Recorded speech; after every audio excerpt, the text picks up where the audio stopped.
ভুট্টার দানাগুলোকে পুরো খেয়ে শেষ করে দিচ্ছে, আর আমাদের ফুডারের অনেক ক্ষতি হয়ে যাচ্ছে।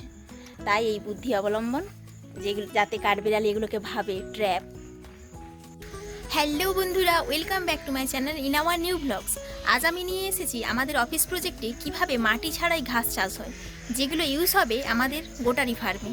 তো চলো বন্ধুরা, দেরি না করে ঝটপট দেখে নিই কীভাবে মাটি ছাড়াই ঘাস চাষ হচ্ছে। এখানে আমি 3 কেজি কর্ন সিড নিয়ে নিয়েছি।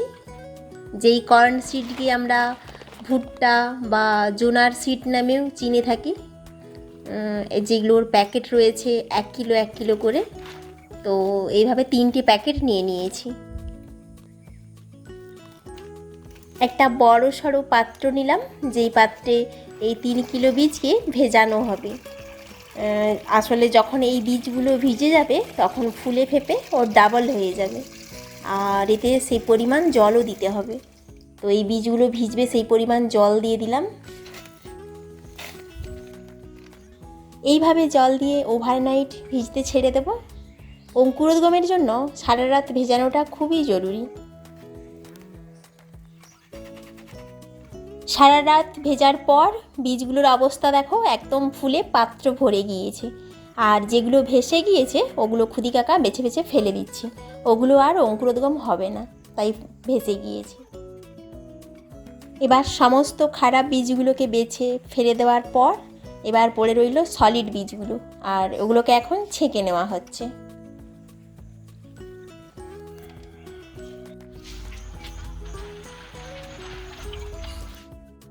এই যে ভুট্টার বীজগুলো দেখছি, এগুলো আর আমরা বাজার থেকে যে কিনে ইউজ করি খাওয়ার জন্য, ওটার মধ্যে দুটোর কিন্তু কালারের তফাৎ রয়েছে। ওটা রয়েছে লাইট ইয়েলো আর এটা পিঙ্ক, একদম লালিমা অ্যাট্রাকটিভ কালার। এর কারণ কিন্তু এতে পেস্টিসাইড মেশানো রয়েছে, তাই এর কালারটা অন্যরকম। চটের থলে দুটো কেটে নিয়ে ঝালনের মতো তৈরি করা হয়েছিল। সেই চটের থলের ওপর সমস্ত বীজ ছেঁকে নিয়ে আরও 2 রাত্রি আমরা বেঁধে রেখে দেবো, মানে গরম অবস্থাতে রাখবো। এই গরম অবস্থাতে রাখলে কি হয়, অঙ্কুরোদ্গম হবে। তো চলো 2 দিন পরে তোমাদের দেখাবো কিভাবে অঙ্কুরোদ্গম হয়েছে, কতটা হয়েছে। মাঝে অবশ্য একবার খুলে দেখবো, যদি হয়ে যায় তাহলে বের করে নেব, আর নয়তো 2 দিনের জন্য আমরা রাখবো।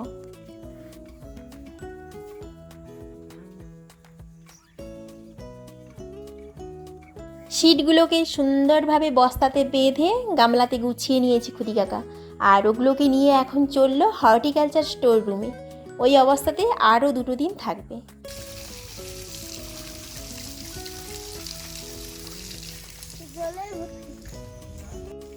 এই ধরনের চটের থলে নেওয়া হয়েছে, আর চটের থলেগুলো খুব শুকনো, তাই জলের ফোর্স দিয়ে এগুলোকে ভালোভাবে ভিজিয়ে নেওয়া হচ্ছে। তাতে করে কি হয়, যখন বীজগুলো দেওয়ার পর ওপর থেকে জল দেওয়া হবে, সহজে জলটা শোষণ করে নিতে পারবে, আর চট স্যাঁতস্যাঁতে থাকবে। 2 দিন পর বের করা হয়েছে, দেখা যাক কতটা করে অঙ্কুরোদ্গম হয়েছে। দেখো বন্ধুরা, সিডগুলো কত সুন্দর অঙ্কুর হয়েছে, একদম ট্রেতে দেওয়ার উপযুক্ত হয়েছে।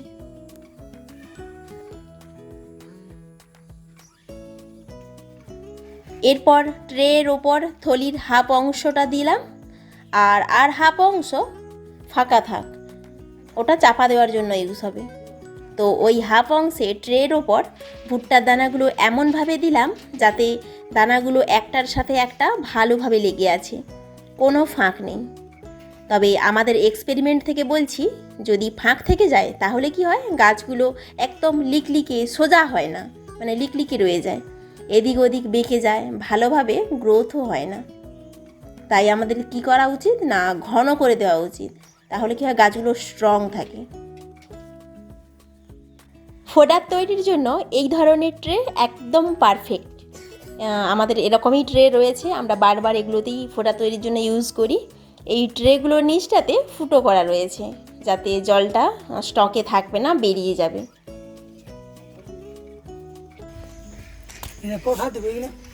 কোথায় রাখবো বলো তো? জল দিতে পারি, পাইপ লাগাই, ওই উপরে দিয়ে দাও, পাইপ লাগিয়ে দেবে তো? হ্যাঁ দিয়ে দাও। ওইটা সমস্ত কর্ন সিডগুলো ট্রেতে সাজানো হয়ে গিয়েছে। এবার চটের থলেগুলো ঢাকা দেওয়ার পর হ্যাঙ্গিং বেডে সাজানো হবে, যেই সিড বেডগুলোতে আমাদের বিভিন্ন রকম ভেজ সিডলিংস তৈরি করা হয়, ওই বেডের ওপরেই এইগুলো রাখা হবে, ফোডার ট্রেগুলো। এটা হ্যাঙ্গিং সিড বেডে দেওয়ার তৃতীয় দিন। দেখো কত সুন্দর রুট ছড়িয়েছে। এখন যে ফোডার ট্রেগুলো আমরা দেখছি এগুলো হলো পঞ্চম দিনের অবস্থাতে।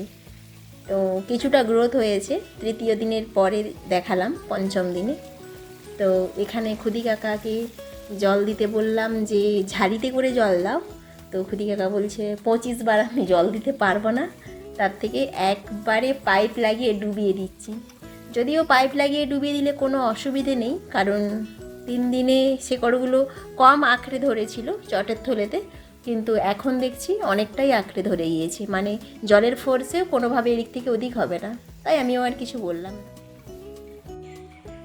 এটা সন্ধে হওয়ার পর একবার পর্যবেক্ষণ করে নিচ্ছি যে এতে কোনো পোকামাকড় আক্রমণ করেছে কি না। তবে সেরকম কোনো কিছু দেখা গেল না, তাই আবার ঘুরে সবগুলো ঢাকা দিয়ে দিলাম।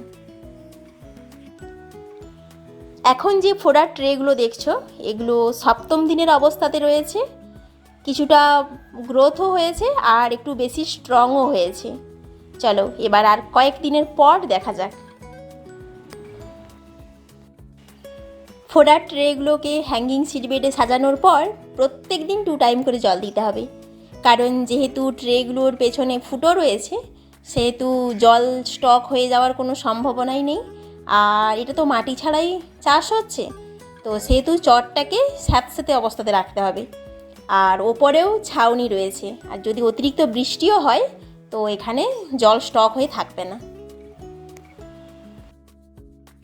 এখন এই ট্রেগুলো 10ম দিনের অবস্থাতে রয়েছে, আর একটু বড় হয়েছে আর একটু স্ট্রংও হয়েছে। দেখো বন্ধুরা, এই যে হ্যাঙ্গিং সিড বেডে ফোডার ট্রেগুলো রয়েছে, আর এই যে এই খাঁচিগুলো দেখতে পাচ্ছ এগুলোর দেওয়ার একটাই কারণ, কাঠবেড়ালিকে বোকা বানানো। আসলে কাঠবেড়ালি ভুট্টার দানাগুলোকে পুরো খেয়ে শেষ করে দিচ্ছে, আর আমাদের ফোডারের অনেক ক্ষতি হয়ে যাচ্ছে। তাই এই বুদ্ধি অবলম্বন, যেগুলো যাতে কাঠবেড়ালি এগুলোকে ভাবে ট্র্যাপ। আগের বারে একদম শেষ করে দিয়েছিল। তো বন্ধুরা, আমি 19তম দিনের ভিডিও নিয়ে চলে এসেছি। এর থেকে আর বড় করা হবে না ফোডারগুলোকে। অলরেডি 17তম দিন থেকে ফোডারগুলোকে আমাদের ফার্মের ছাগলকে খাওয়ানো শুরু করে দিয়েছি। তোমরা দেখতেই পাচ্ছ এখানে ট্রেগুলো অনেক খালি হয়ে গিয়েছে।